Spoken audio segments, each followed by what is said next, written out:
Easter dilly my good people's life. On my mama do life.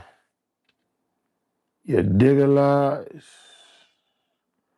I ain't gonna lie. I got this little bush uh, lav mic. Just plug in. I'm just playing with the new tech. You dig a lies.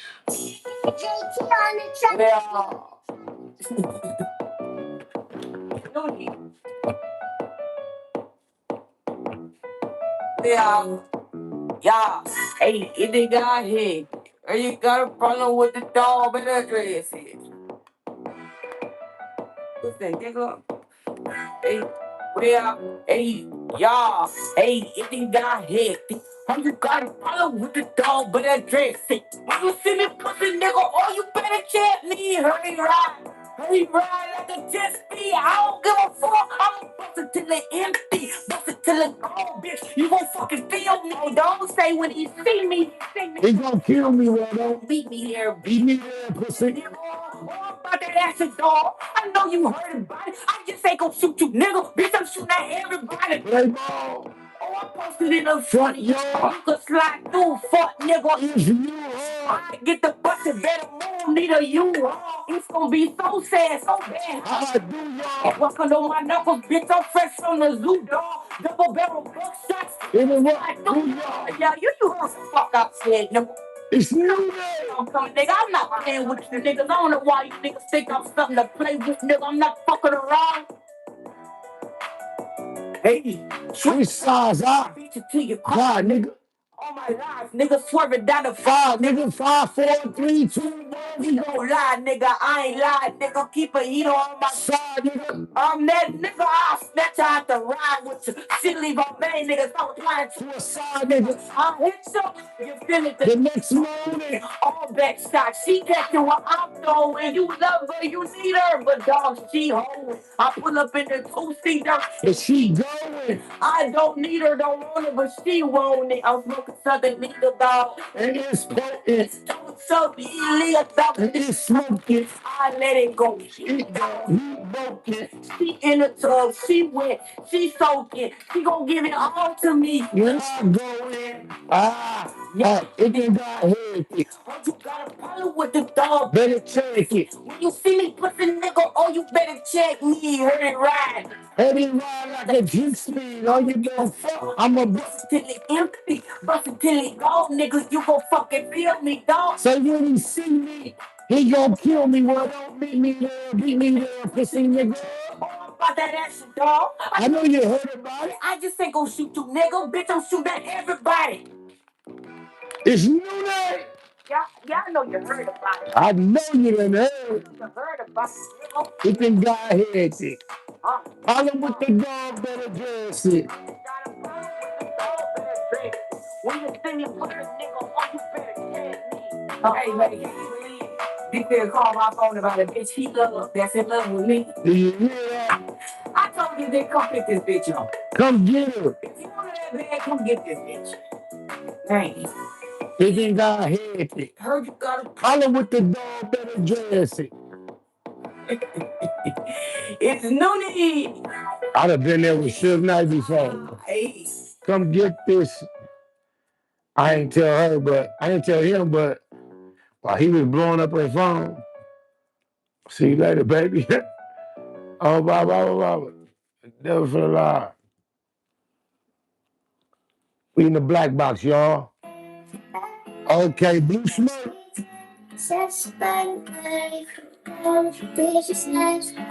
Real talk. Colors on deuces on the Forgiato. 24 to be exact. What about no pothole? Put the windows and add some tints on it. For the 40, they ain't gonna find next. And the lanes with my low. Oh, never. Don't use the GPS like I ain't gonna go there.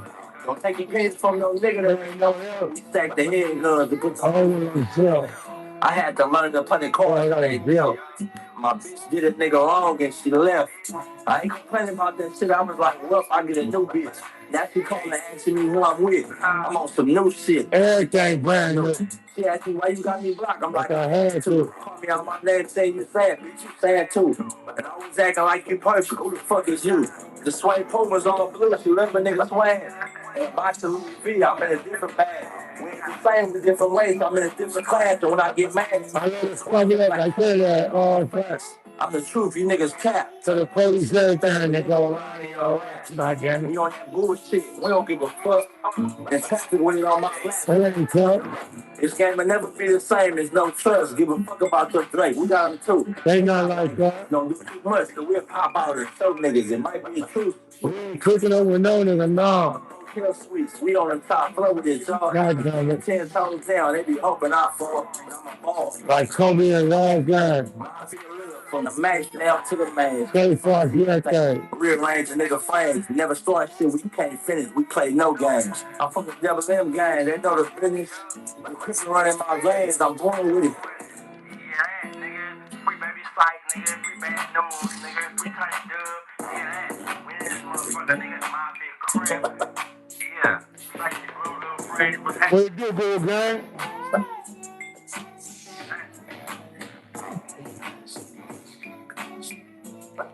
Used to deal with my good peoples.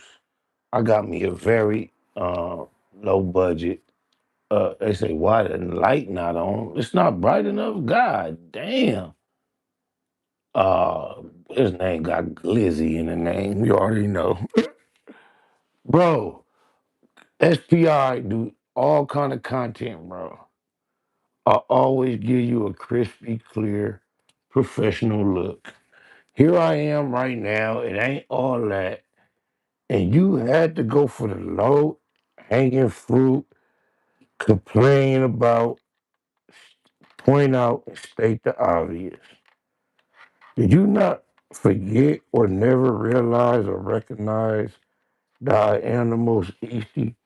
A lot of the details that I often have in place is like I got dual. I don't really give a fee.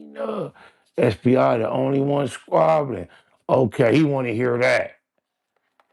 I'm trying to, bro. I got a new hobby, a new passion, y'all. I'm trying to get this light on my hot shoe to my camera cage. Okay, let me slow down. It's actually a cold shoe. If I had the hot shoe in there, I would have had it, but okay, there we go. Just slow down. There we go. Oh, I've been learning a lot on my mama. Fuck it. I ain't okay, there we go. Okay, there we go. Let's go. He say SPI, he say, runner talking about phase. Only one problem. Look online, SPI been the only one squabbling. Squabble at the gas station. Squabble in the set.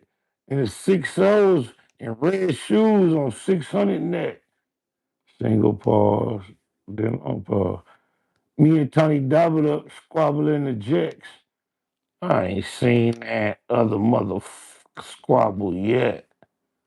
I'm gonna run that just cause somebody typed that in the comments. I think this whack and Hefe beef is a play. Well, you know, Hefe and Whack Kono Hunted have been known to run a play. I remember the first time ever encountering Auntie Hefe online was him doing a video. And his title was suggesting that me and Brick Baby not getting along online might be a play. Swear to God. That was the first time he had a title with my name in it that caused me to get in his comments and tell him, like, I don't run no plays, cuz. Cuz was like, oh, for sure, cuz. That's how our connection relationship started, bro. Him suggesting I might be running a play after we seen him online posting a video of somebody getting stumped out. Then he posted a video of him and some crutches claiming it was him. BT School TV, what it do, Foolie? Yeah, he's the play runner. I'm a day oneer on my mama for Death Door. For Deaf Do It. Oh, my mama. East Side. This is by request. Keyway.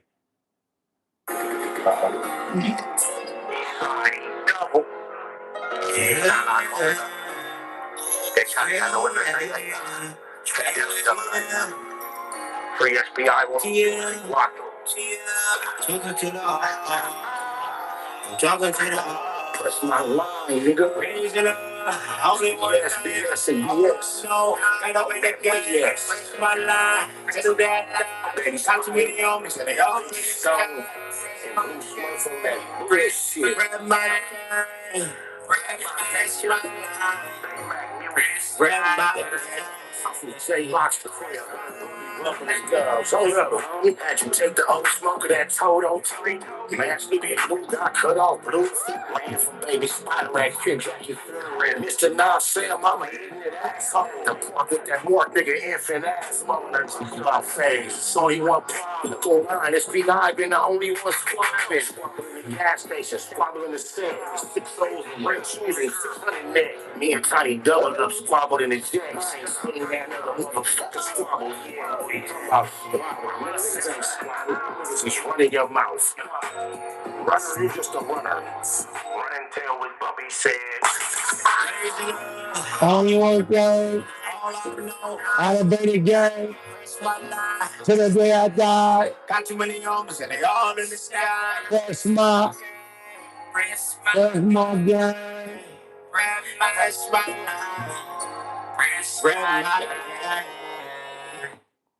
Oh my mama, what it do, good people? What do my audio sound like? I'm really on here to test this little mic. Until Auntie Hefe slides you that 1K, he a straight mark, cuz. I second that notion. He been put his foot in his mouth. You realize and recognize everything that he trying to attack Hold No Hundred about are things that we already claim to be factual about him. And even Hold No Hundred, as he goes at Auntie, he can only regurgitate facts that we establish. I just want to say we got nothing but love for you always in Inglewood, California. Shout out to Inglewood, California. Much love to Inglewood.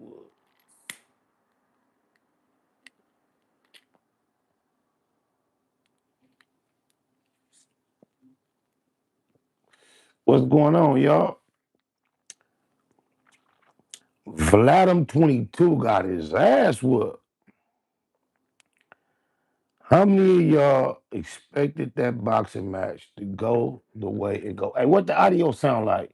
What this little? I'm testing this mic. That's why I'm here. If the mic is A1, give me some thumbs up in the chat.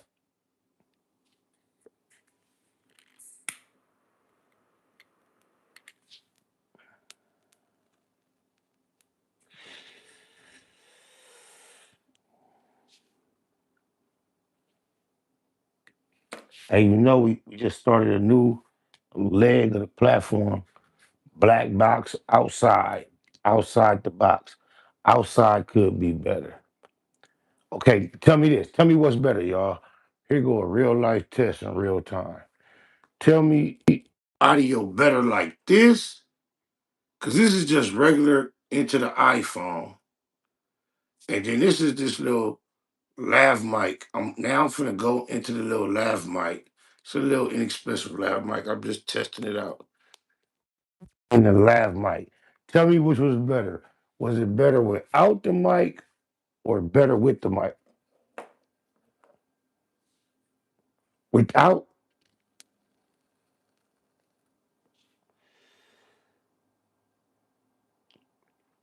don't tell me the first one, or don't just say better. Tell me is if the mic is better, put mic. If no mic is better, say no mic. Shaniqua say without the mic. Everybody else saying with the mic. I'm gonna show y'all one more time. This is with the lav mic.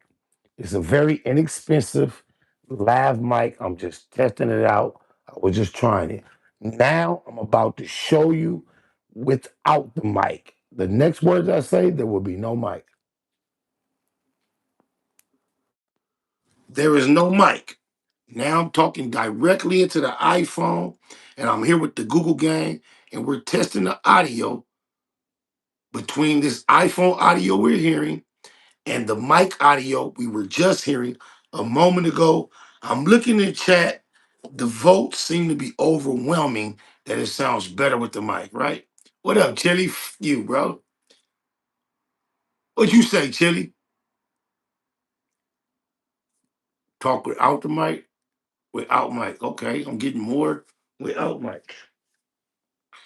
So y'all saying keep it like this instead of going back to the mic. Well, I'll be hot dog diggity damn. It sound muffled with the mic. All right, let's test the mic in a different position. Let's see. I be seeing a lot of people hold these like this in their hand. I hate these. But this is wire. If not wireless, if I ever invested in some mics of this style, it definitely would. I don't know. Let's see. Let's see how this sound. We're gonna plug it back in and tell me how it sound when I'm holding it in my hand. 'Cause I see a lot of content creators doing this. They'll have these little lapel mics, but they'll actually hold them in their hands. So tell me if this makes a difference. You sound clear without the mic, but you sound closer with the mic. Who you talking to, Shank? Shank, well, don't say no bullshit like that. Come on, you a day uno, bro. We don't even play like that. Okay, now here I am. The mic is on, but instead of me having it attached to the shirt, I'm holding it and speaking directly into it. Is this better than no mic, or is this better, or is it better still without the mic?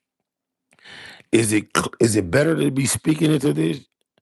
Nah, you just don't. Nah, Shaniqua, I don't like that. I'm a grown ass man, baby.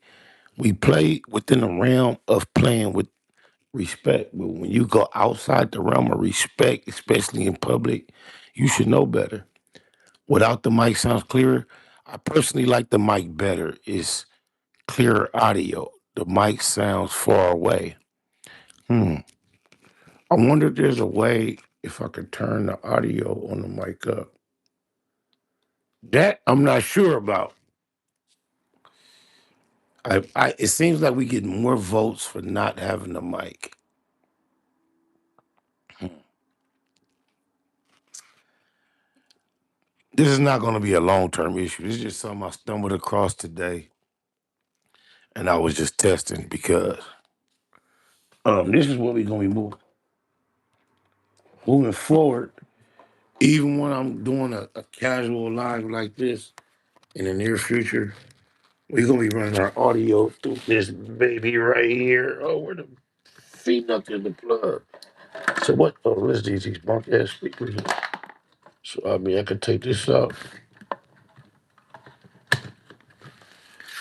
We're gonna be running our audio. It sounds good now. I don't know if this is mic or without mic. This is with the mic, but I'm holding it in position, like I'm holding it like a. It's gonna make all the difference. Give me a roll. I'm gonna either take one of the Shure mics from the studio and bring it home, or mic is for open space like outside. This gonna make all the difference in the world. Don't even trip. And then we gonna have us an XLR mic plugged right. Let me see. Where's the mic cable? Right here. Mic one. Because see in the studio, this is when I started with y'all. This is the Rodecaster Duo. And those two XLR ports in the back give you the not those two black ones right there. You can podcast or stream with, and you can plug two mics in. When I got the studio, the new Blackbox, I wanted to be able to have up to myself and three guests. That's typical. And the next step up from this is the Rodecaster Pro 2 is what I got. This is the Duo. And that gives me more ports on the back. So the one I have at the studio, instead of having these two mic ports, I have 4 mic ports, and there's a lot of other options too. So even here on this screen, it's about twice as long. The whole unit is twice as wide. I thought this was a real complicated. I thought this was a real complicated unit until I got the new one, and now I haven't looked at this one in a couple months. And now that I'm back dealing with this looks like a toy. But yeah, the- you might never see this again. I might give this off, pass this down to somebody else I know that's getting started or something. Because the next time, even when I go live outside the studio, I'll be running a pod mic or one of my Shure SM7Bs through this, and our audio will be crisp. Like I say, this is just something I'm playing with for tonight. We're not running through this, but once we run through this, this will be obsolete. I even tend to believe that there is a way for me to use these all in unison, but that's like over a lot of y'all head. Yeah, I'm like, damn, nigga, when do you stop buying shit? I know, cuz I got a problem, cuz. But look, y'all, in the last 6 months, I done brought so much tech gear. I probably really only needed to purchase like 30% of it. 70% of it has been excess, but it's me learning the system and building up a grip. And a grip is just having a section of what you might need to get a production done. We've been shooting short films. Shout out my boy Escobar Entertainment. We doing a lot, just content creating, and we wanted to take it outside the box. The black box is the core, the foundation, but we want to go outside the box. So Black Box has gone outside. Stay tuned. Not only are we vlogging, we just doing a lot, man. We just creating content. We still gonna be podcasting. We still doing reactions. We still streaming, but the black box is going outside, y'all. Stay tuned. Anybody with any type of suggestions of some unique, creative, quality content that fits along with the black box energy style, tap in, man. You know when you get one thing, you see, oh my mama. Oh yeah, and tech is a bad hobby drug to get addicted to. But I'm going on a pause. I'm on a purchase pause. I'm not buying no more till I master everything I have. And before I purchase something, I'm probably going to eliminate a piece or two. Oh man, oh yeah, I went dumb. I got way too much gear.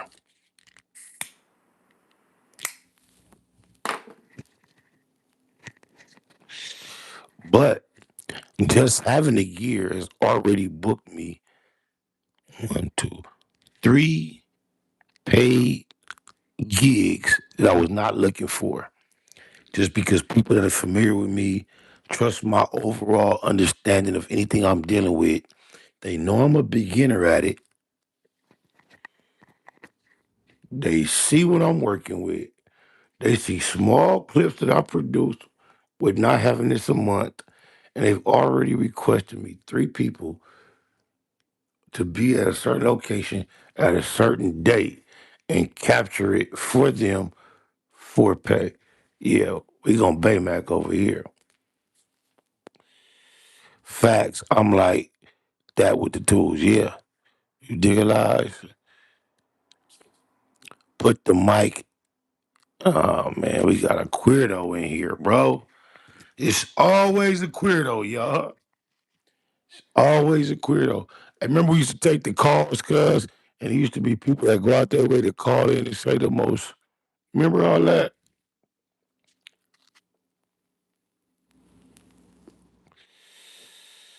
Hey, I got a theory. It's just a theory. But in the sense of a you, oh, he said not like that. All right, say less, fast life. If it ain't like that, I get it. Cause I'm trying that.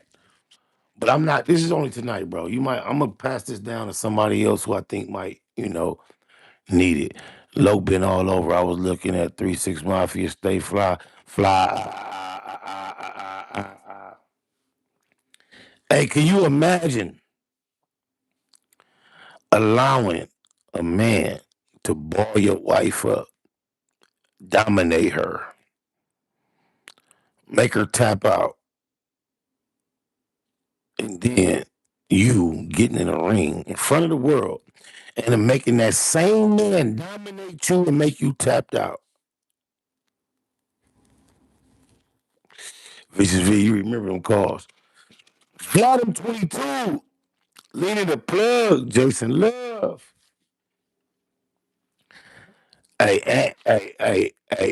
Urban Politician TV and call Vladim the neonator. He need a Nia to sustain his platform. He need a Nia to satisfy his wife. It seems like he was jealous that his wife got the opportunity to be dominated and manhandled by this man. And he found a backdoor way to get the closest experience that his wife got without actually getting penetrated. Because I believe he doesn't actually believe that Jason Love wants to penetrate him. So because Jason Love is not interested in penetrating him, how else can I get late Jason Love to dominate me over like he did my wife, make me feel helpless, even make me run? Cause he got it all on footage. And she probably was running from that Mandingo squeeze hype.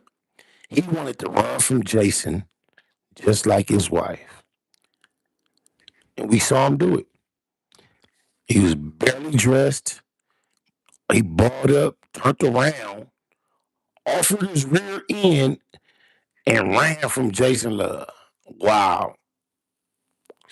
Mike fading in and out when you moving it. I'm not looking for a play-by-play on the mic any longer. Like I told you, this is just tonight. I'm not going to find the perfect range probably now. I'm going to gift this mic to someone else. Maybe one of y'all.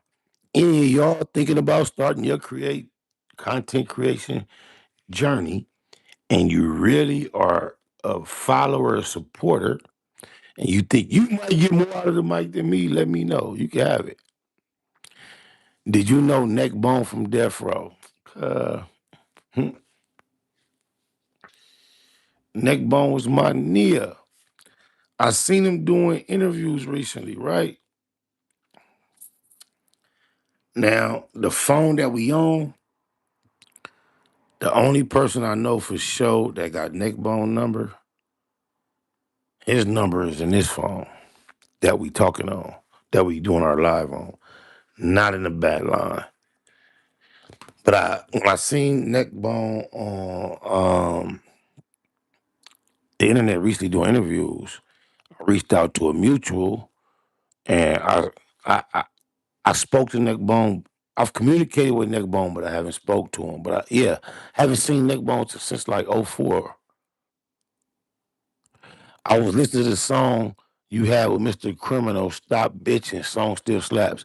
If you like that song, you need to go listen to me and Mr. Criminal Grimy.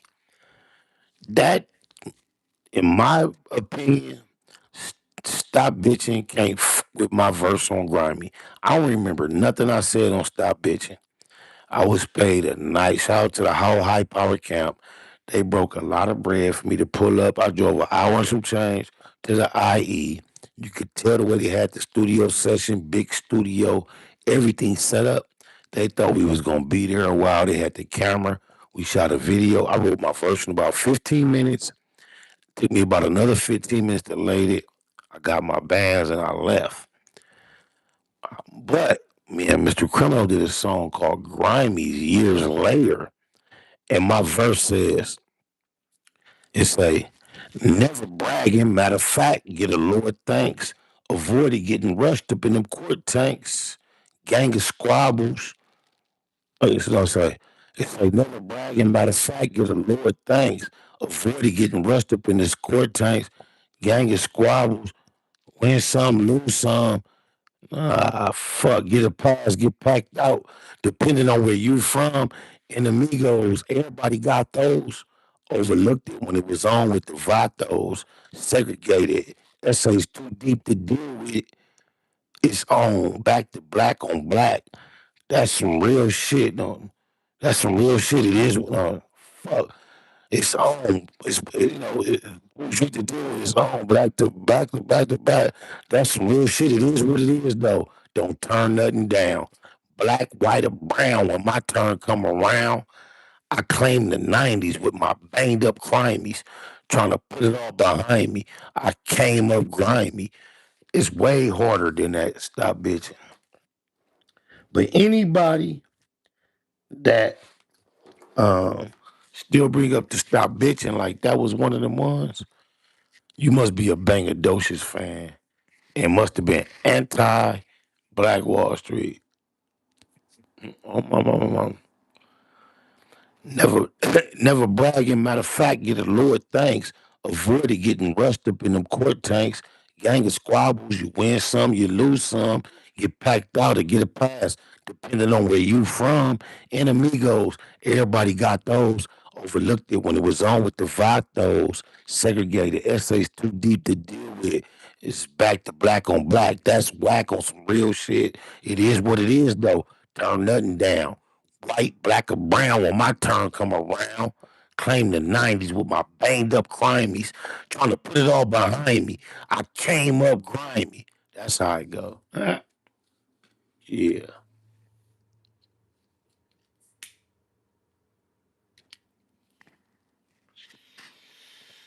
Did Suge ever talk about Pac around you?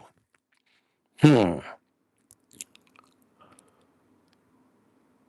Yes, he did, but not to the extent that right now I could grab something off the top of my head that he used to say about Pac. But I can vaguely recall him from the peripherals of my memory, mentioning the Pac in a group setting. He never pulled me to the side and told me nothing private or personal about Pac. Nah.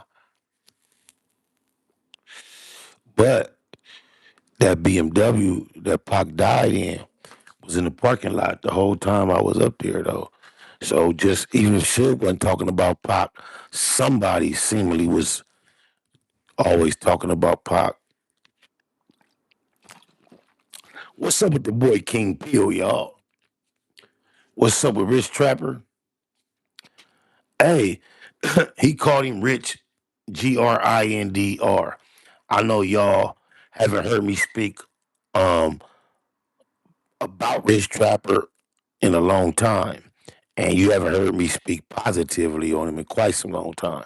But however, when y'all see me get real loose and comfortable with trolling Rich Trapper, calling him Grinder and all that, it was like that. And then out of nowhere, just one day, Rich Trapper was man enough, mature enough to get in my DM and extend the olive branch on whatever we call ourselves going through. I don't call it beef, but whatever you call yourself going through on the internet, when you was once cool, then you are no longer cool. I jumped on the grinder bandwagon because it was low hanging fruit. The internet is tricky. At one point, was the evidence that was presented publicly somewhat convincing to me? Yeah. Was it proven beyond a shadow of doubt that he was on Grinder doing the things that we was teasing him about? No. But at the time when we had got not cool, ain't no reason for me to give him the benefit of the doubt. But if I really am 100 times Google percent honest about it, there is the possibility that he got a bum rap.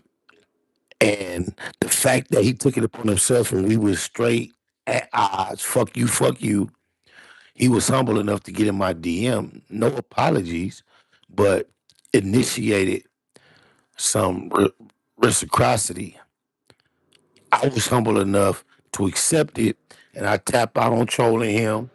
I told him though, just hey, if something like that happen again, and we laughed that off, but Rich Trapper is on me. He making content. You know, he doing what he doing. But when I say he the homie, it's not in the sense that you hear me say, "Oh, that's the homie." In years past, I'm from 1597, one man gang.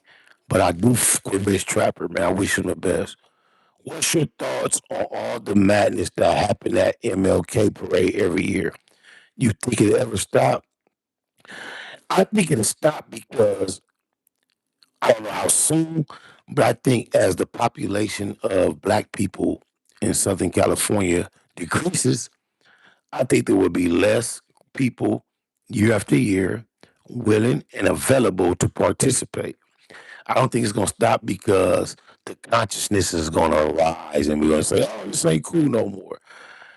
If that was the case, they would have been, they going to turn the lights on. Y'all want some, you can't see me well enough? Is it really that dark, y'all? That's crazy. Because I don't feel like I'm in the dark like that. I'm looking at the screen and it looks pretty light to me. But no, I don't think it's gonna stop anytime soon. It's nothing new. The only thing I think that would stop it is you see the police presence that was there. If they made a more aggressive effort to get between the two groups, maybe announce on the news a couple days before that if you caught up doing these type of activities, the penalty is going to be beyond norm extreme. But you know how long that is going on? The only thing that happened different this year, I believe, is shout out to my boy DC Baby Draco. Not only are cameras more prevalent than they ever have been, but DC Baby Draco happened to be there with a camera alongside allegedly some of the most active individuals involved in the interaction. And I just think it went way more viral or prime time than it ever has. You know what I'm saying? And it just in real time with the HD professional camera coverage of the young YNs, Damus talking about how they feel and thought. It's almost like, you know, DC Baby Draco camera is a broadcast quality camera. So when you see those individuals in real time doing what they doing on camera, then the news cover it, and I just think it was more dynamic and, you know, in our face than it ever has been. Do you think that you and Nina Boy could patch it up one day? Patch what up? It's one thing when you have something that is damaged that can be patched. It's a whole totally thing when what you have has been thrown away by Nina Boy. There's nothing. If we still had it, we could patch it. What we were dealing with had a bunch of patches in it that I was maintaining, holes that he poked in it, but he threw it away. There's nothing to patch. What are we gonna patch? Fuck her. East side E double. Catch me on the east side with the coasters. I don't know where you gonna find Cuz. I'm in love with Mary Jane. She my main thing. Oh my mama. Please tell the wax story about being in Vegas and a Solano from 18th Street slapping him. I've told it already. That's the only reason you're asking me to tell it. So you heard me tell it. I don't want to tell it right now. Salute Spider. I seen you in Brownsville, Brooklyn a few years ago. Salute. That must have been in 2017, 23rd Street. I was talking to Mike Tyson's sister. Shout out to my lokes. Y'all know who y'all is. HK, Cash. Well, y'all know the E double clad. Oh, blah. I ain't gonna even name the homie that moved out here and all that. Oh, Goddard. I remember that though. I remember being 2017 when I first started doing this going live.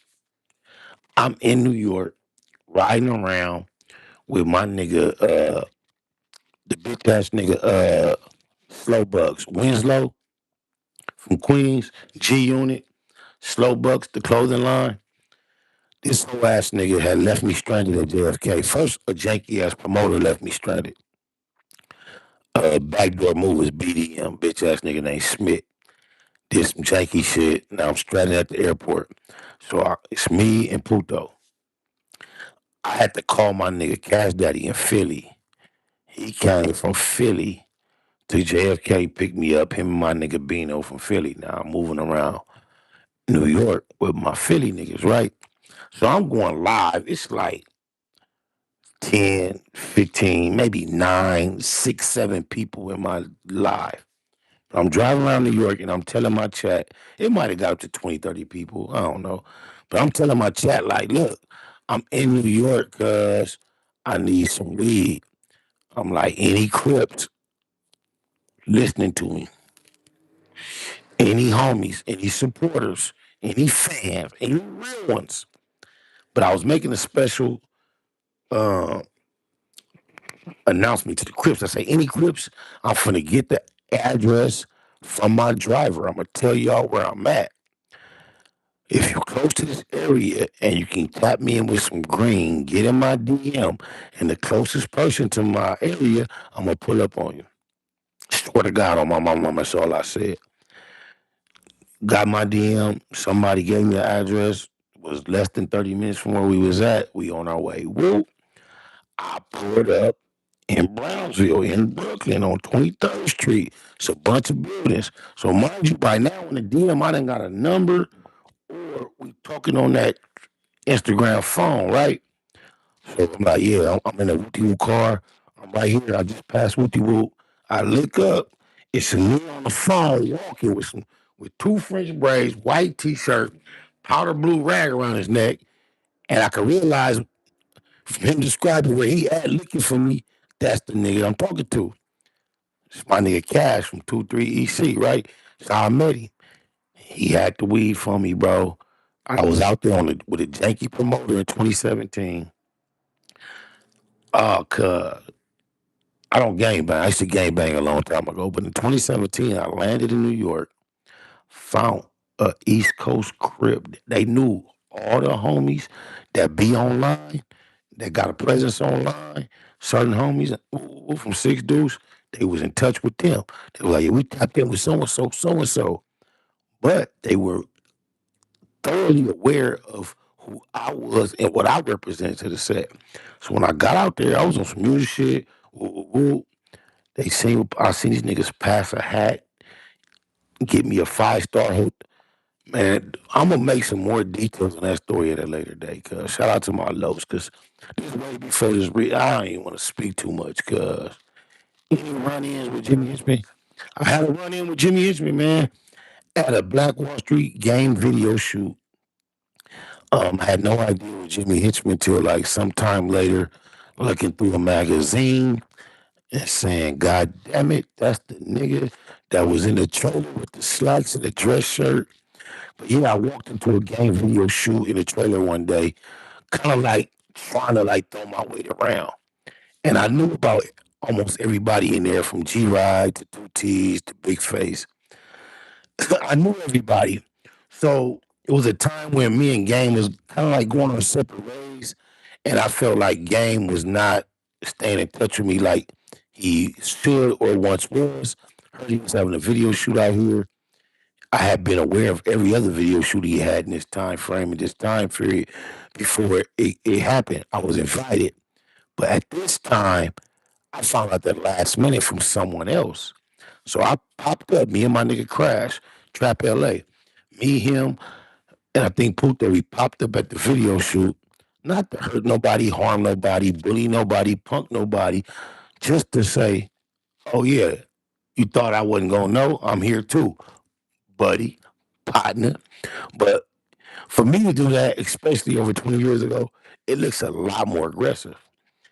So just mind you, me coming to a big production video shoot, 6-figure budget, not invited, thinking I should have been invited. I'm here to pop up. and show game, even though I wasn't invited. I'm here. I walked in the trailer with that energy, shaking certain everybody hand that I knew, looking at them in their eyes, speaking. I'm only came here to be here for enough time to do this and leave. But in that time frame, it was a dude with a dress shirt on and some slacks, and he was the most unfamiliar face to me in this trailer, and he was the squarest looking. So as I'm coming in here giving this gangster energy to everybody in the trailer, people like Two T's and other individuals, it's like, that heartbeat meter go like this.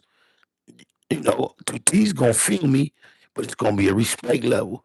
Other people I know, I'm gonna give it to them however I can. But this nigga in the slacks, in the dress shirt, I didn't know who he was. He stuck out like a sore thumb. He kind of got probably the most aggressive version of the energy I was presenting in that trailer because I had no idea who he was. So it's like, and lo and behold, I remember it like yesterday, looking through a magazine. I can't say like yesterday, I just remember it real. Cause I don't know if I was looking in a magazine or watching a DVD or something. And I realized, because I was familiar with the name Jimmy Hinchman, the Tupac songs, then a lot of the legendary stories. And I realized how God looks out. That's why I say God keeps his eyes on babies and fools. I'm baby Spider, been a fool. And God has kept his eyes on me because, yeah, I walked in the trailer and like gave Jimmy Hinchman a gang of energy that I had no idea. I ain't gonna lie. I would not have given him if I had known that was Jimmy Hinchman. Just know I got a lyric. I got a record called Understood. I got a lyric in there that say, not knowing damn near had to run it with Zab. That nigga Puto couldn't do nothing but laugh. Like, you a fool, sticky move, stay up under the jab. And that lyric comes from a day being on a tour bus, almost having a fist fight with Zab Judah, not having a clue as to who he was. God keeps his eyes on babies and fools. I'm on a tour bus. The window look kind of like this, too. It's crazy. And this is a tour bus I've been on for months. Different cities, different towns. There's a different group of people. I could tell each city there's a group of people that are familiar with the crew I'm with because they've been through here before. So I'm with every whatever. But this one particular night, we parked outside the hotel. I can recall sitting on the bus and having an elbow like battle with a nigga I don't know for some elbow space. And this a nigga who was half my weight. I'm like, at that time, I'm probably like 210, 220. This dude was about 160, 170. I'm 5'11". He about between 5'7" and 5'9". And if you know, professional boxers don't walk around all tensed up. So his body feel he's fluid. He's not all so. But and this is my domain. I've been on this bus for a while doing my thing. So I just remember having like a fake like elbow. It's a lot of people on the bus, a lot of energy. But me and him had like an elbow shove about some elbow space. And I remember him get off the bus for a while. And I remember as soon as he got off, I'm like, "Cuz, where's this nigga come from? Whoop this nigga, whoop." I remember Pluto just busting up. Now, mind you, at this time, I used to play the video game a lot. I used to play Madden, Live, or 2K. 2K wasn't really popping back then. It was Live. But I used to play football and basketball, fanatic on the game. Pluto played boxing. I used to try to get with that shit, could never play boxing. His favorite game was boxing. I never got into the boxing. But I remember that nigga telling me, like, you don't know who that is? I'm like, no, nigga, who's this nigga, bro? He like, nigga, that's Whoopty Whoopie on the game and all that on the boxing game. So yeah, God keeps his eyes on babies and food. On my mom, he saved me from Zab. That nigga probably hit me 1,000 times before I got a punch off. Look, I probably would look worse than Vladimir 22. You know what I'm talking about? And then who I say, I thought I was. Oh, bro, I'm gonna tell you one worse than that, bro. There's a friend of mine, bro. I remember back a long time ago, bro. I bumped in. I was at a gas station. I got a female number. You know when you're in the part where you're in there paying for your gas, I get a number. As I'm walking out to go pump my gas, and she go walk out to pump her gas, her dude that she with, breaking up with or whatever, is in his car in the parking lot. Like they into it. Like they been in traffic following each other, I guess. She stopped at this gas station. I'm oblivious to this. I'm just in line behind her to get her number. As I pump her my gas and I'm driving, I call her. Woo. Now she telling me about her dude, this, that, dude, that, what.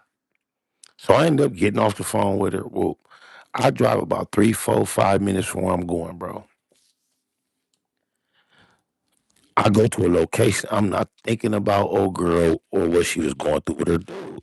When I get to my location though, I see a car pull up, like a couple house. He's walking to the same house I'm going to, and I'm looking. I'm like, now in my hindsight, I'm like, man, this car look familiar. This face look familiar. This nigga was at the gas. This is the nigga that old girl was getting into it with. And she tell me, oh yeah, my dude just broke up with Woo. So I'm just so happy on my way to go holler at this nigga brother. I don't know him from Adam, from a can of paint. Coincidence as it could be. We from Compton to Carson, and this nigga is the brother of the nigga I was going to talk to. And I pull up on his brother like, it ain't nothing, woo woo. But the next few times, now his brother got a cold eyeball. Woo, he looking at me with a mean mug. So I'm telling his brother, like, you better tell your brother, cause I don't know that. He need to whoop, wop, wop. So in a short period of time, I used to like see his brother for a while. Whoop, wop, wop, just coming to see him. And we wasn't buddies. We wasn't cool. We wasn't enemies. So we just knew that had happened. And I had basically told him, tell your brother, this ain't no problem. He won't. And this nigga that's younger than me, smaller than me. Not we both grown, but I'm just feeling like, yeah, I'm that nigga, right? Check me out. His brother don't bang or nothing. So I remember this is a person who's one of my business partners. And I remember he called me out the blue one day and he was like, hey man, I'm gonna have to fall back from working. My father passed. I need some time to go through this. And when I get myself together, I'm gonna tap in with you. I'm like, for sure, man, for sure. No whoop. So some months passed, a year passed. My boy hit me. He like, yeah, I got myself back together. Who I'm ready to get back cracking. So we got to working together again. Some time passed, and I remember the time came. He was like, hey man, I never told you how my father passed. I'm like, nah. Now mind you, this is little brother that I was finna get into it with that deal with this broad. Square. Don't try to act hard. Humble as from the time I had almost got into him over that female, and up until this point, he had became my number one fan, my number one supporter. Always had something positive for me to say. We partners. That moment with that meeting him that day, almost bumping head. That shit was so far in the past. I didn't think nothing of it, but I'm thinking the whole time. Uh, yeah, I gave him a pass. You know, I saved him, or God saved him. So, mind you, remember my boy, I ain't worked with him for like 6, 7, 8 months to a year because he need that time off because his pops passed. So he come back to work. I don't know how long we have been working back together. Probably another 6 months. I ain't thought about it. We just having one of them late nights, chilling, working, and we having a conversation. He's like, hey, I ain't never told you how my pops passed. I'm like, nah, you ain't never told me. So mind you, he got two brothers. And they grew up in the house with their mother and their father, three boys. My boy is the oldest. He got two little brothers. The brother that almost got into it is the middle brother. Then they got the younger brother. So just imagine the father came home one night, bro. And I don't know what led up to this, but the dude that almost got into it was in his bed sleep. His brother, his daddy, big old husky man. I don't think had an argument on the phone earlier. Something happened yesterday, earlier that day. But his father attacked him in the bed. Why? He sleep, woke up dead, and your daddy in your bed attacking you. Somehow, my boy flipped it to the point where two hands around his and his daddy died in his bed where he had just jumped on him and attacked him. Uh, my boy didn't ever do a day in jail.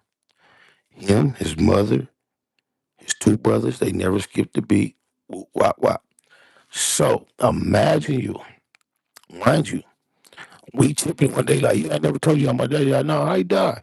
He tell me this story. This the same nigga I thought I wanted to fight. Somebody said, wow, I'm sweating. Man, my so dry.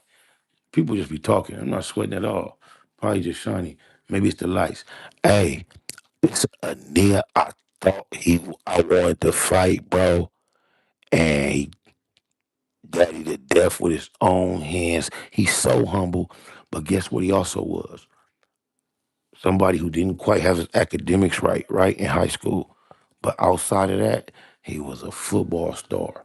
Tailback, cornerback. Mind you, all this happened in like '05, '06, '07. I was at my son's senior football game this year, 2025, Carson High, sitting in the bleachers. He's walking up. I see him go to shake his hand, and man, and I don't want to say my near names. I told some of these stories, but he's a cold muff. And I'm telling you, yeah, you can't judge a book by a cover, and God keeps his eyes on babies and fools. I'm thinking I gave this nigga a pass all this time.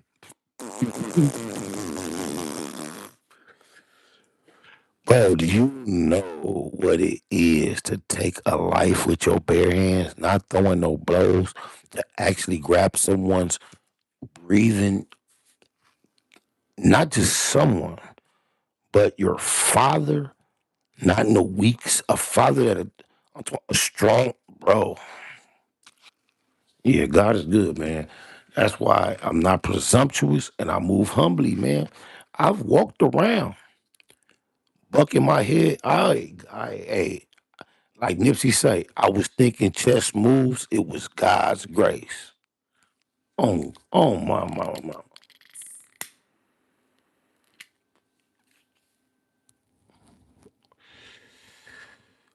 Yeah, yeah. Sometimes I think not being afraid to face your fears causes you get the result as if you actually conquered your fear.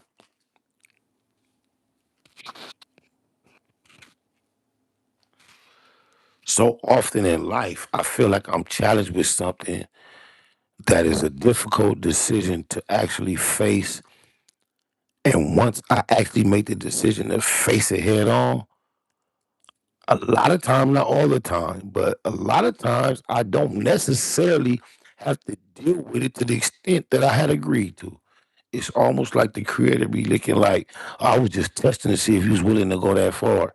Now that I know that you are willing to go that far, I'm gonna make it slightly easier or not as deep, or you don't have to go as far as I just realized that you were willing to go. I don't know if that makes sense.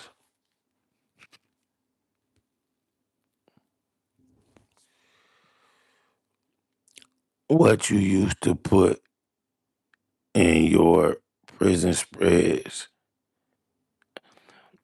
I'm gonna tell you, my prison spread thing was simple. Um, squeeze cheese, like some type of sausage, tuna, chili, and then I learned how to put honey, and then I learned how to appreciate oysters. Could never really appreciate the taste of oysters until I learned how to appreciate them in a spread. But I never was like a big spread buff. But now, remember that you think about it, in my spread days, I used to also eat sardines. It's a lot of different canned fish. Think macros. A lot of things I probably would never eat these days. But when you're in that environment, the general taste of a spread takes you develop an appreciation for it to where there's so many different variations of a spread that you can like as long as you got the base. Mama. Abraham and his sons, if that applies. It may, but in context, I don't know what you were saying. If I tag you and everything, can I copy your recipe? I don't got no recipe, homie. Look, bro, I was making spreads. I was in prison in the 90s. If today, if I was like at the munchies and went in the kitchen and make something of a spread, I would make a noodle. I'm gonna throw a tuna in it, maybe a boiled egg. That's gonna be it. That's enough of a spread these days. I don't spread like I'm not institutionalized. So in the 90s, 30 years ago, I can't recall what the exact routine to the spread was. I used to crunch some Doritos up in that motherfucker, you feel me? Some jalapenos, top ramen. It actually had a spread contest. That's deep. Now I know a couple of people. One nigga I know for sure from Shotgun he got out the feds, had a sandwich shop called Pop Squallies in Gardena. Almost got killed at that motherfucker. Me and Puto was together. Almost died. GIP Puto. But that day we almost went together. But yeah, he sold spread at his shop.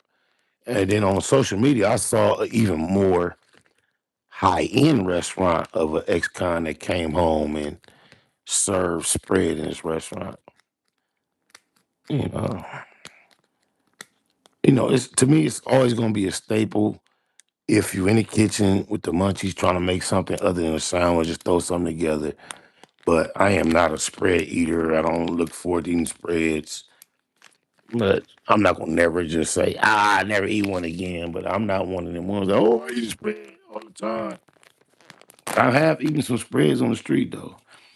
Because of, going to prison young and coming home and still being, my females, baby mamas, they learned how to spread. And because of that, my kids know what a spread is too. Noodles, cheese, meat, cream or mushroom, you good. Yeah, I mean, it's all type of different kind of spreads, bro. You have no idea. You got the roast beef spread, you got the seafood spread, you got the tuna spread, you got the spread. Now they probably, but now you see how these niggas cooking in prison now. They way past the spread. They making tacos, deep. Bro, I ain't gonna lie. I don't give a how creative you are. When I see a nigga in a cell deep frying food in the toilet,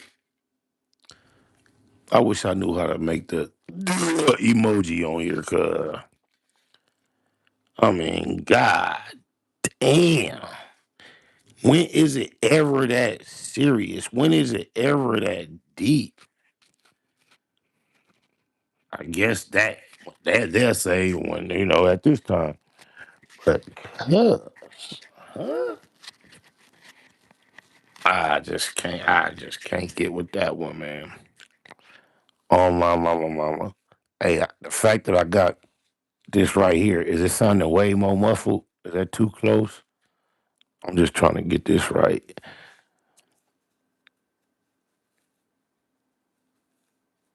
No, cause they be no, you ain't seen that. Niggas be in they cell, had a toilet with oil bubbling, and they be in them deep frying. It's a level of institutionalization that I never wish on anyone. You know what? And because that is such a fact, I just want to be a little more. My boy Doe Grimes, what it do, fool? Face look like Lord Fishburne daughter butt cheeks. Hey, because of that, I get it. I get it. I get it. I get it. To some of the things you can get comfortable with. You sound better without it. I've had it all this time. I just told you it's for night, just for tonight. You need to cut it out, Shaniqua. Oh, mama. Shaniqua, are you in support of Shaniqua 50 Cent baby mama? I met you in Gardena in 2005 at the 99 cent store on Normandy and Rosecrans. You had the Navy black truck with the blue rims. Do you remember that? Me and my boy Relic. I can't say I remember that, bro. I remember that environment, that area, but I gotta keep it a Google. I've never had a Navy black truck on blue rims. It's just crazy how memories go. I know my brother had a black truck on black rims. He also had a royal blue Chrysler 300 on blue rims. Now, me myself, I remember at one point I had a green uh, Tahoe on chrome rims. Then I had a red one on chrome rims. I never had a blue. I never had a navy black truck on blue. I never had a black truck ever. I would love to just say, oh, yeah, I remember, but I ain't one of them type of niggas. Oh, mama. Tip, Spilo, Old Dirty Bastard, my favorite rappers of all time. Whoa, man, I appreciate that, but how can Tip make that list when Tip got on the stand on behalf of the prosecution in a murder trial? That was a long time ago, bro. I remember your bro had the 300. He used to be on at 7-Eleven on Vermont and Rosecrans. On Vermont and Rosecrans? Maybe I'm saying the wrong color. Yeah, I never had a blue truck, but yeah, the 300. I don't know about him being at the 7-Eleven on Vermont Rosecrans. I'm sure he has been there before, but I know we did. We used to be on Avalon and University at that 7-Eleven because it was a tattoo spot. We used to be in that. But yeah, free big SPI, ESAP, Chicago in the house. Vice Lord in here on the fin. What's the fin?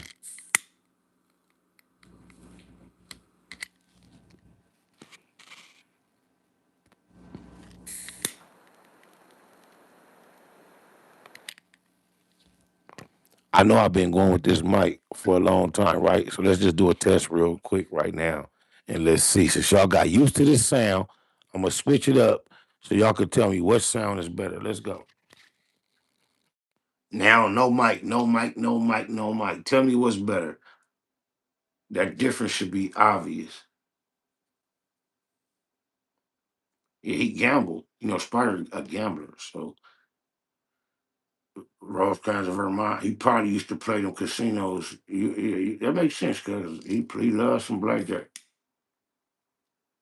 Even California blackjack. But you know, Sparta been in jail 21 years. So you talking about 21 years and before. So please don't judge it to my heart. I just might don't remember. You feel me? My brother went to jail in '05. So just throw it to the side. All right, that's what I'm gonna do. I know this one got more room though. Call this the muffled leather. Now y'all could call if somebody want to call in. What's the number? What's the number to this phone? Lyrically, I think Tip Spider Low. Oh, no, Tip, I ain't gonna lie. Cuz dude got bars. He got vocabulary. He got flow. But in the life we live, bro, once you get on the stand for the prosecution in a murder trial, none of that matters no more. So I don't even acknowledge that, pump it up, none of that. Oh my mama.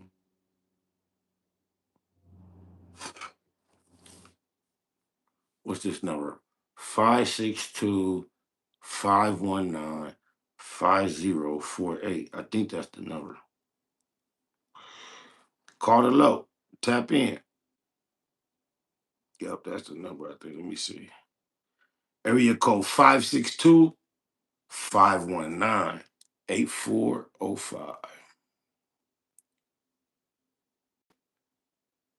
562-519-8405. Tap in. Holla at the luck. Matter of fact, I could type it in the chat, huh? That's the way to do it.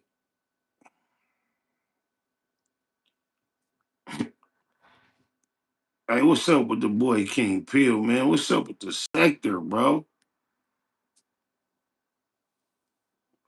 I did my E-search, cuz it's really Snoop's son from the set, cuz. Cuz Daddy is a real Loec, cuz. E double. What I said the number was? Let me look at it. Oh yeah, 562 562. Bam. 519-8405. Oh, 519-8405. 519-8405. 519. Hey, don't need it trying to get the number and troll me on it, because this motherfucker only work when I'm sitting in front of it. Matter of fact, let me go make it available, because you can't even call this motherfucker. Let me go turn the line on. So if you do want to call, you can call. How do I do it? Search, bam. So I'm in settings. Where's search? Oh, call.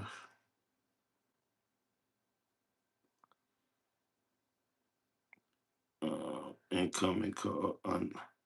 Unknown callers. It gotta be callers, callers.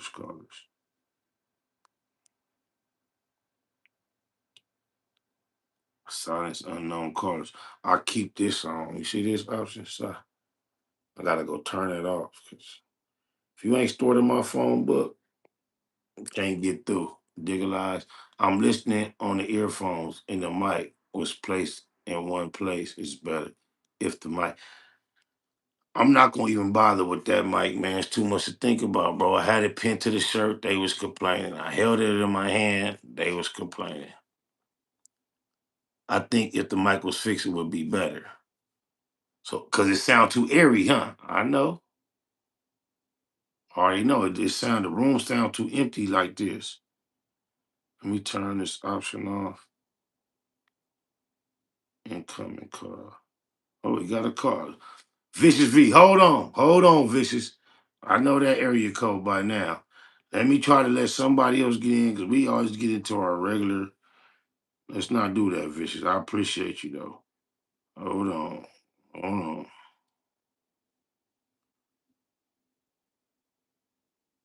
I don't even know if I got it turned off. Somebody said that ain't Snoopy badass, cuz that bet not Snoopy be Snoopy rat ass. Snoopy rat ass, you know what I got for you? Oh, damn, cuz. No, we don't even be. Oh, for real? So I'm gonna figure out how to do this, y'all. Ain't this a bitch? I'll turn it off though. Uh, we don't pay no rational attention. We don't give a fuck about no Snoopy rat ass. New video on the way. Imagine somebody being worried about a new video being on the way. Oh, you call from a Texas number? Is that a 901 number? I thought that was my boy Vicious V.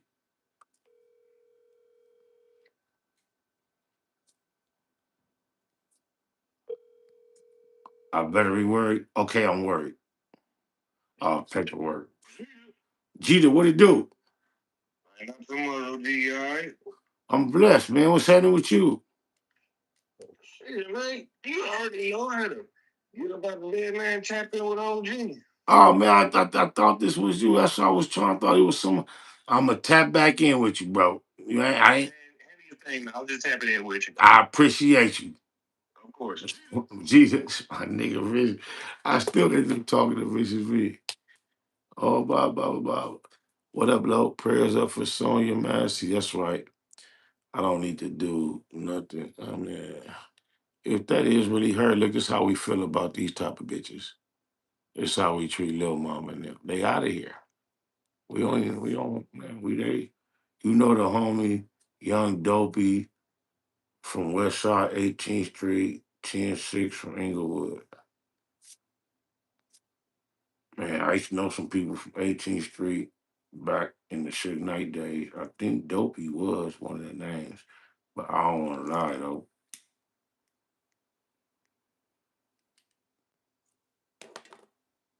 Low key, that might be who Fired on Black Hole No 100 in the casino in Vegas. Why he had a burner on him. But I can't confirm all that. Shit's old, man. It's decades ago. I'm not a historian. I think we got another caller, y'all. Let's see. Tacoma, Washington. What's happening? East the deal. Hey, how often you send your Baymac merch out? It's by order. So we don't have a regular scheduled date. It's just random.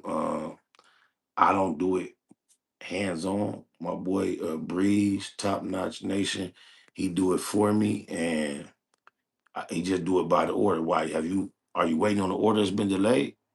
Oh, I didn't get an email or anything that said it was delayed, but I just didn't see it was shipped. Or then I put an order in like December. Mm. Everything about to be Black History Month, so you know. But I ain't tripping about it. But I just wanted to try to reach out and touch bases. I was gonna hit the helpline, but yeah. I'm trying to put another order in too. Man, you know what? I wish I had Bree's number in his phone. We'll put him on the spot. But if you send me a DM, I'll get you right in touch with the person that can make sure we expedite that for you. I apologize for the inconvenience. It's all good. Where you want me to send that DM through?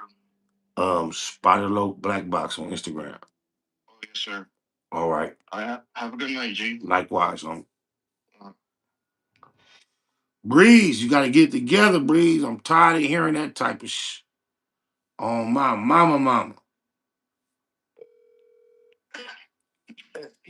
What it do? What up, bro? I'm in your chat. I'm on your mind. What's your name again? Tobias. Oh, what's up, Tobias? What's happening? Yeah, I've been following you for years. I'm the one with the story that met you, man. I don't know if you remember that. It's 2005. I might have hit the wrong color truck. And then I might have been in somebody else's truck. Yeah, because I never owned a truck that color. I remember it being a royal blue, not royal, it was a navy blue Cadillac truck. And it had the navy blue, like 26 and something. Because I was with my homie Barry. He rapped. We pulled you to the side. I think you bought the t-shirt. It was cool as hell. And I think you could spit something. He spit a little something. He asked for your number. He gave him the number. And I don't know if he ever called you, but it's just the memory I remember your car being hard. The car you was in, I don't know if you remember, super hard ass car. And that was 2005. I ain't know shit store normally in Marine. I think that store.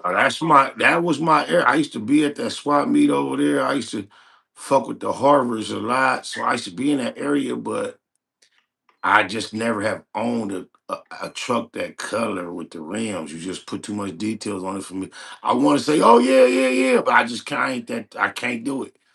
Yeah, maybe I got the wrong color or something. But I used to see your brother, because I used to sell CDs and DVDs. Mm. You named little CC Q102. He used to be with us this way back in 2003, 2004, all that. We used to sell CDs and DVDs in the parking lot. With the 7-Eleven that I'm on the Rose fans. Yeah. So I think he knew your brother, but I first met him there. I never seen that car till I seen his car. And I was like, what the fuck is that?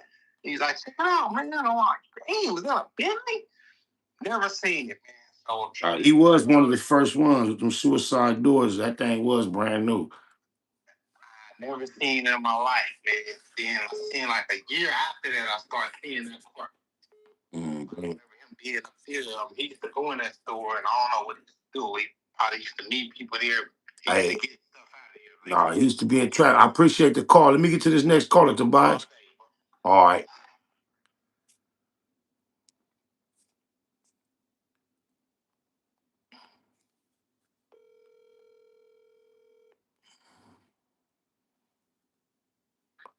Hello? What's happening, caller? Yeah, what's happening? What's happening? Hey, what's happening? How you doing, brother? Oh, man, everything beautiful and blessed. What's happening with you?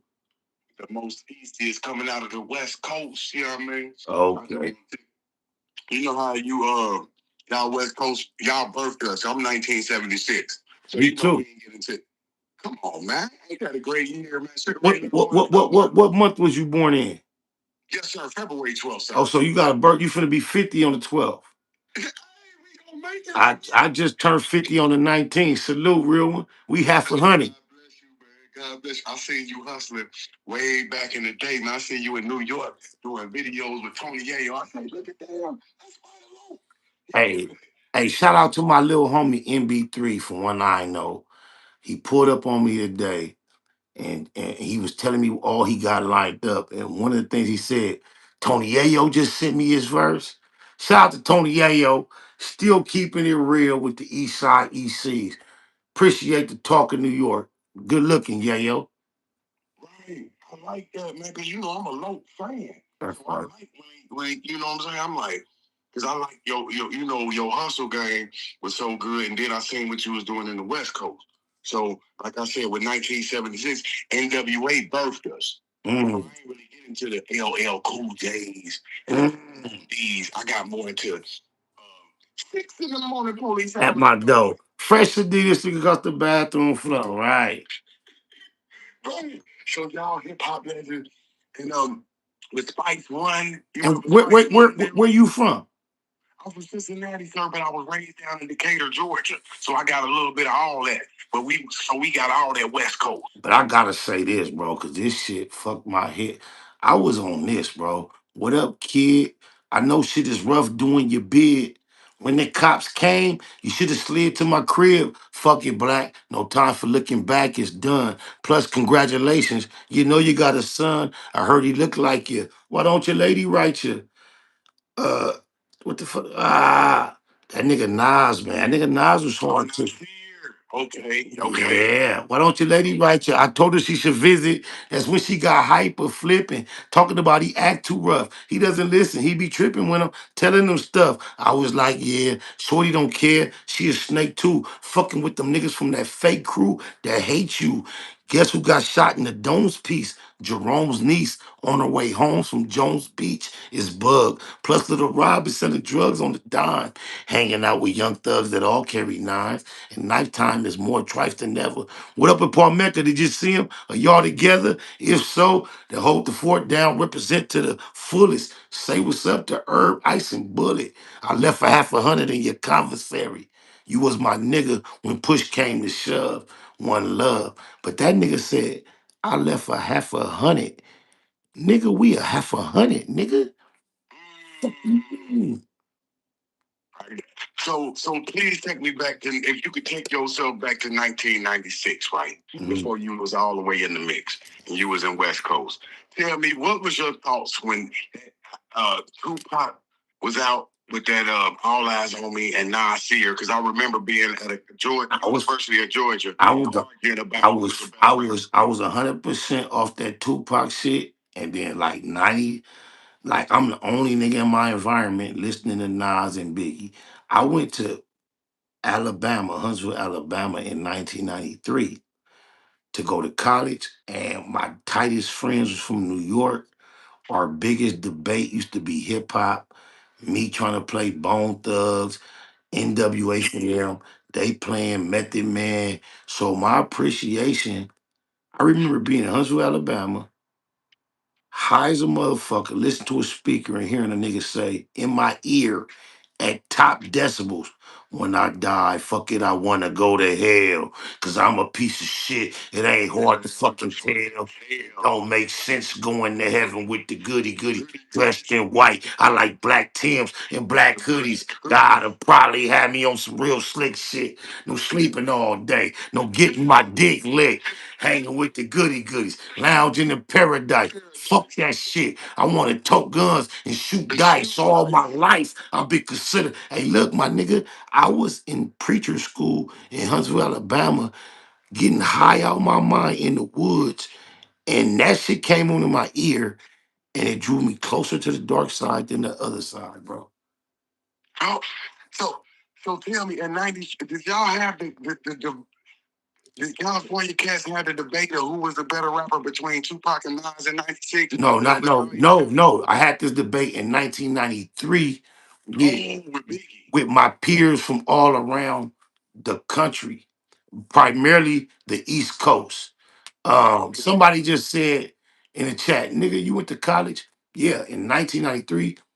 At the age of 17, I graduated high school and I went not only to college, but I went to preacher college. And I did not last one whole semester. You most definitely, I did. In the world. So you had a whole right before this before your hip hop career started, right? Yes, yes. It seemed like at that time such a big part of my life, but now as I look back in the past, it was a short period of time. Hold on, real quick. Yes, sir.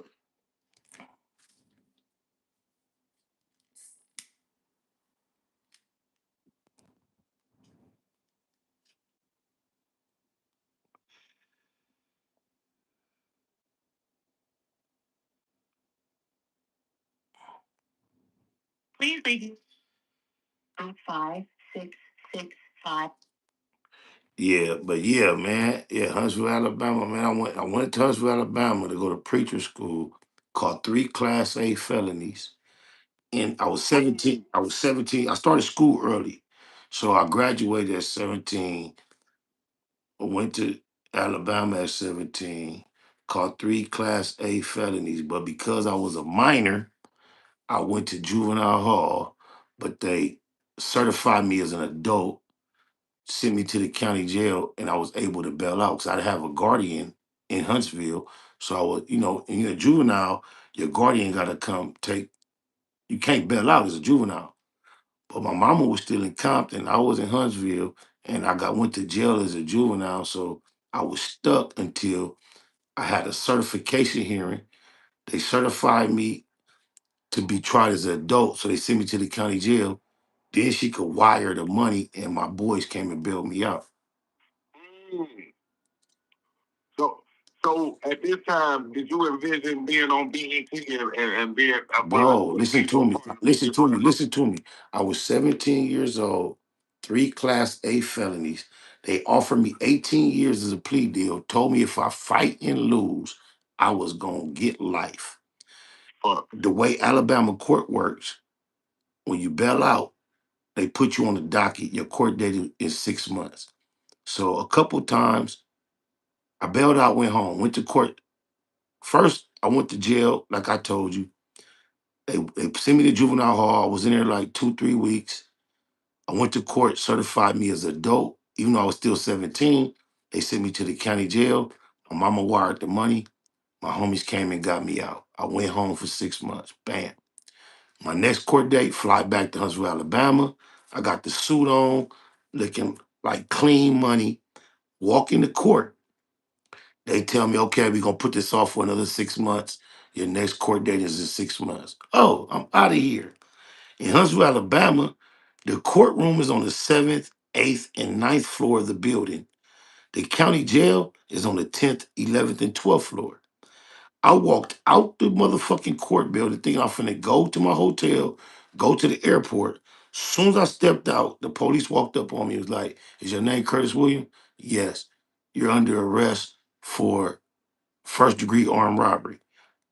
They took me in a holding tank. I went back into court, arraigned me, and went.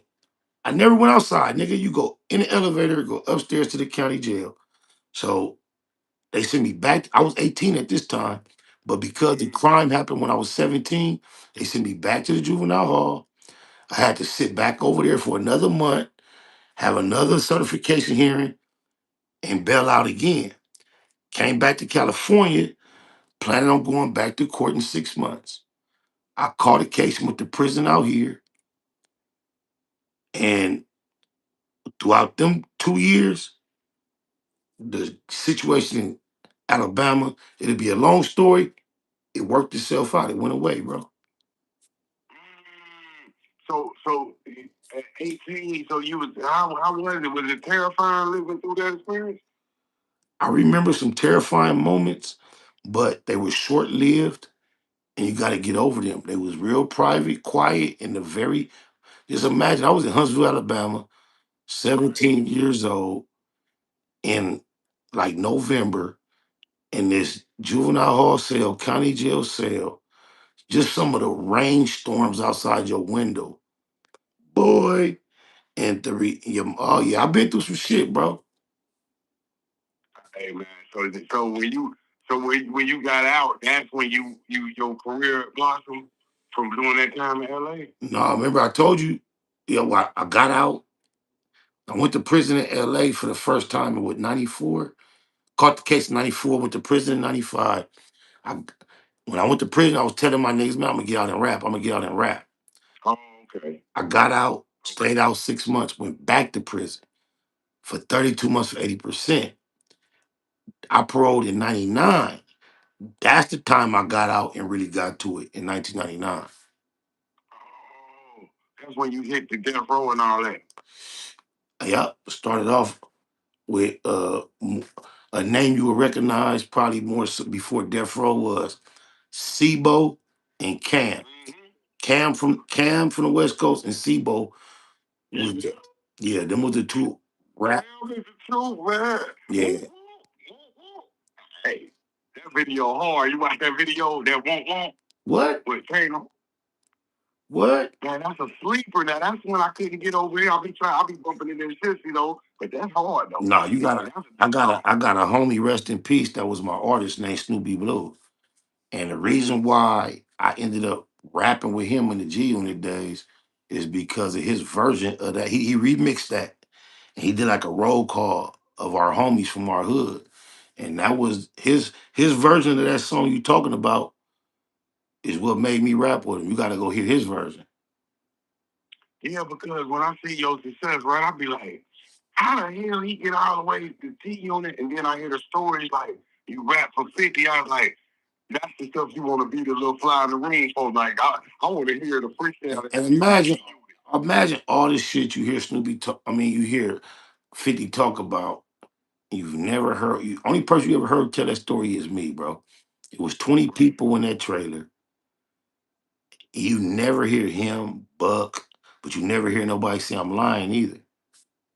Hell no, because what put me on with you was I was watching you in the interview and you was telling them about the hustle game, right? How you be getting money on the working, and then you was talking about I seen you on Wheel of Fortune, and you was like, yeah, more people out here shit. You was like, I don't understand why more people don't try to get on these game shows. I was like, Man, I'm not. I don't even. When it comes to Wheel of Fortune and game shows and other people, that don't even cross my mind. What people don't realize, all my life is just think I'm a rapper. all right. I came into rap before it was hip hop and industry. I was driven into it because of my vocabulary, my attraction to words, and my ability to manipulate words and my vocabulary, poetry, long time ago. So if you could think about that being a part of my character in school, one of my favorite things, I used to have the most extreme adrenaline rush when the teacher gave us like word puzzles. A classroom full of people. I'm at this paper breaking my neck to get up. And I always got them first. I always got Hangman. So all my life, Wheel of Fortune has been my favorite TV show. I've had a habit where people would think, they would tell me all the time, man, you've seen this episode before. Because it'd be a big old puzzle with only two things turned over, and I solved that motherfucker, nigga. I'm a genius at Wheel of Fortune. I'm a genius. Years ago, my baby mama put in you remember when you watch Wheel of Fortune at the end of life, if you like to be a contestant, send a postcard. Da, da, da. I used to be so much into it. I remember my baby mama sending a postcard. We never heard nothing back. Then years later, when you saw me get on there, they had changed it to an email. So it's years later. She tried it again. They got at me. I got on there, and I'm telling you, bro, if you can see the whole episode, I won every motherfucking puzzle up until the one I didn't win, bro. And the one I didn't win was easier for me to win than all the other ones. I just choked, bro. Yeah, how was it like when you was success when you was being successful on the show? How was it? Was you nervous getting it right? And getting it Bro, wrong? Was bro, it nervous all the nervousness that I anticipated, I was able to tuck it because I was looking for it. And I got up there and I was thinking, oh, it ain't gonna be like at home. I'm gonna get up here and choke. What I'm trying to tell you is I got up there and solved every motherfucking puzzle, bro. I was kicking ass like Rosie Perez on White Men Can't Jump when she was on Jeopardy. And just the last one was supposed to be just as easy, and I choked, bro. I just choked. I can't explain it to you. After the game, after I choked, bro, and I was backstage signing the papers, leaving, the lady who was doing the final Jeopardy, the big round, we was watching it on the big screen backstage with all the employees. I got that puzzle before Pat Sajak even opened the card. All the people backstage, they were so heartbroken for me. They knew that was my episode. I was supposed to win every puzzle. I choked. I choked, my nigga. I had a car. My daughter was 17. We wasn't speaking. One of the most difficult things in Wheel of Fortune is to get the car where you got to get both halves. You got to get one tab off, then you got to get the other tab. That's two halves of the car. Then you got to solve the puzzle. Nigga, I had both tabs of the car and the puzzle ready to solve and a trip to Jamaica. I'm thinking to myself, to my 17-year-old daughter, yeah, motherfucker. Yeah, I fucked up. I fucked up, bro. A scenic drive along the coast was the puzzle. I had a scenic drive. I said around. I just could and look. Drive has an R in it, so I know it can't be around.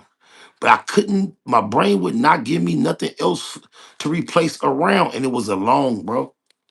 I'm talking about, bro. If you know my history with Wheel of Fortune, I could solve that in my sleep, bro. I can't believe it. You don't have no idea. It's just like the nigga on the Rams game with that muff punt. You know, he caught that punt with his eyes closed a million times. Yes, sir. Yes, sir. But Spider Loke, I want to give you the correlation, right? Because my father, he was similar to you for as he was just a self-proclaimed Jeopardy head, right? Mm-hmm. So when he went out to California in the early '80s to be Denzel, and the real Denzel came out. You know what I mean? Mm-hmm. So he working and everything. But he gets on a show called Sale of the Century, if you're familiar. No, I'm not. But go ahead. Okay, so he gets on Sale of the Century. I'm here in Cincinnati. I'm in the sixth grade. It's 1987, sir. He he wins every sale of the century. It's not like Jeopardy. He a master of Jeopardy. He Jeopardy hard. So when he get on this multiple choice, Spider Low. So it's easy. He hit it for the whole week. After a week, they kick you off. He hit him for over 125K cash and prizes, right? Mm-hmm. And one of the events was you picked three boxes. He picked the middle box. It was 25K low, and he put it in his pocket, right? Mm-hmm. So you know how I go with the taxes and everything when you win that money. So wait. I was anticipating tax issue.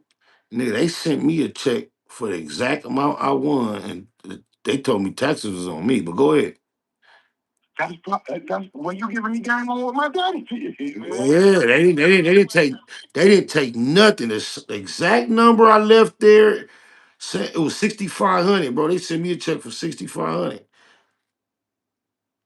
Oh, so when you win them prizes, you know you had to sell the prize or whatever, because you know you gotta pay the tax. I've heard that about the actual physical prizes that yes, sir. You have to provide the tax. So most people sell them and take the remainder.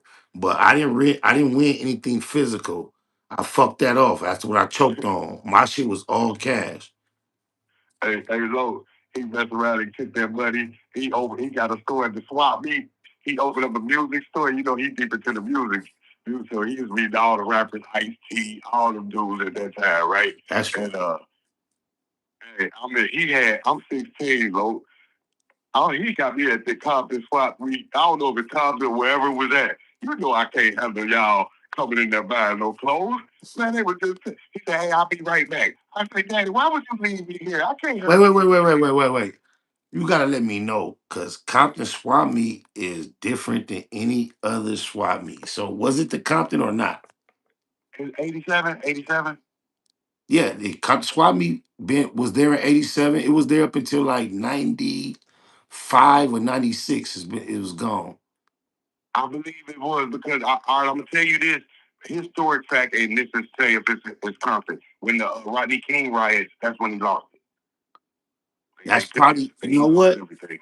That sounded about right. But you don't know what street it was on or anything else that was close in the area? No, 'cause man, I'm from here. I just came out there for, what I'm saying? I had a little dad. I lived in Carson. The last place I lived was Long Beach and Obispo. So I was so young back then, I can't really remember, Lo. Okay. I know he lost it, but remember that Rodney King, that's a blessing. So when the riots happened and they took his stuff, that's a $300K check, insurance claim. Bam, he take his talents to Phoenix. Yes, sir, Loster. Yes, sir, Loster. Well, your daddy represents all black business owners in Southern California, Compton, LA, Watts. They all are gone. We taught that's when they worked us, bro.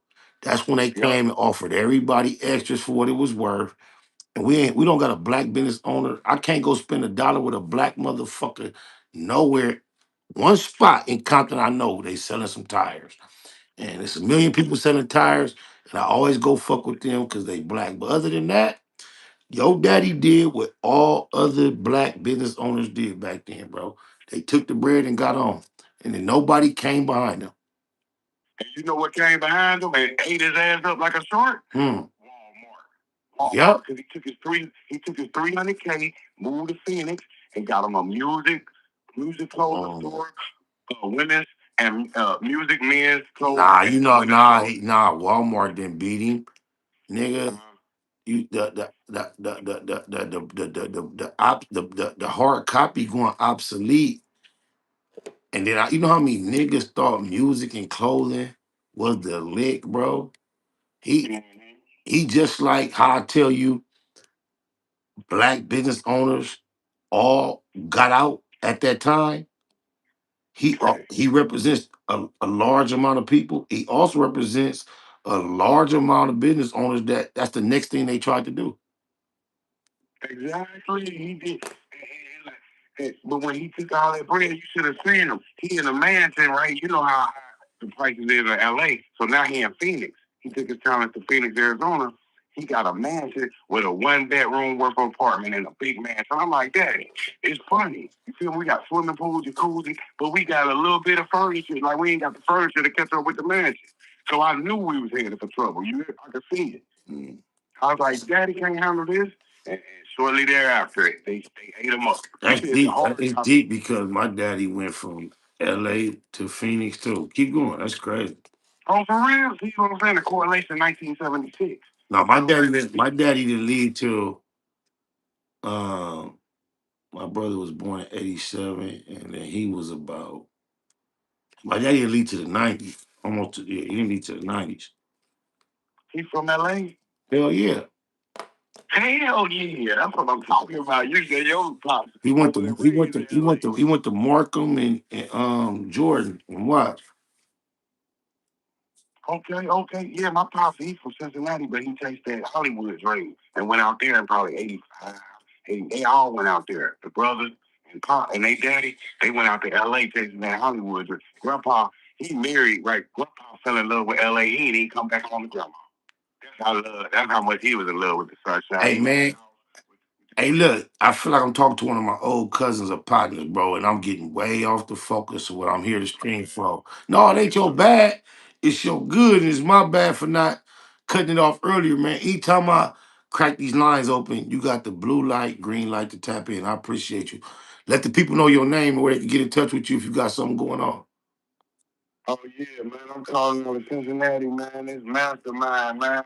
I'm just a big fan of, the Spider Loc journey. I've been following him a long time. I'm a guy, I like the way he pushes music that, I start listening to a lot of his songs through his podcast. You know what I mean? So he started off and then he ended, then he might put it in the middle. So I learned his promotional, a lot of his promotional game. So he's influential to a lot of people, as far as getting money out here and out here, legitimately. That's what I like. I like that part. I appreciate you, homie. Much love, man. Thank you, brother. Likewise. God bless you. Yeah, my little light that I had on my camera that went out, y'all. It's only a 45-minute continuous light. And we've been on here for an hour and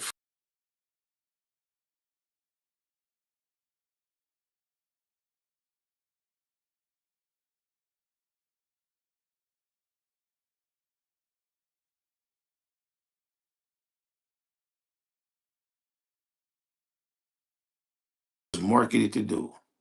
I think you might know my cousin Philel May have that. I'm gonna get up out of here, y'all. Appreciate y'all. Y'all keep it a Google. Facts over feelings. Jeter.